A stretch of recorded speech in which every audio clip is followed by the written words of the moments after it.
राज्यात सध्या महानगरपालिकांच्या निवडणुकीची रणधुमाळी सुरू आहे. अशातच आता राज्याच्या राजकारणातून सर्वात मोठी बातमी समोर येत आहे. पिंपरी चिंचवडमध्ये महानगरपालिका निवडणूक दोन्ही राष्ट्रवादी एकत्रित लढणार असल्याची घोषणा उपमुख्यमंत्री अजित पवार यांनी केली आहे. आज प्रचाराचा नारळ फोडताना अजित पवारांनी दोन्ही राष्ट्रवादी एकत्रित लढणार असल्याची माहिती दिली आहे. राज्यात सध्या महानगरपालिकांच्या निवडणुकीची रणधुमाळी शिगेला पोहोचली. अशातच आता राज्याच्या राजकारणातून सर्वात मोठी बातमी समोर आली आहे. पिंपरी चिंचवडमध्ये महानगरपालिका निवडणूक दोन्ही राष्ट्रवादी एकत्रित लढणार असल्याची घोषणा अजित पवार यांनी केली आहे.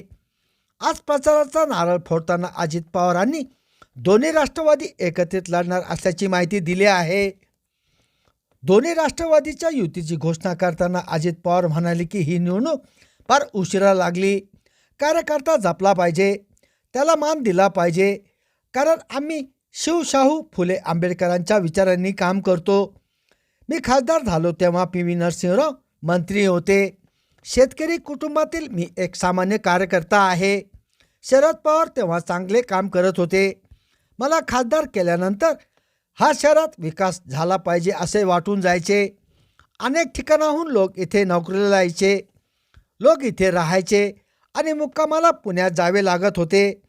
आता सुधारणा झाली आहे. यावेळी अजित पवारांनी दोन्ही राष्ट्रवादी एकत्रित लढणार असल्याची घोषणा केली.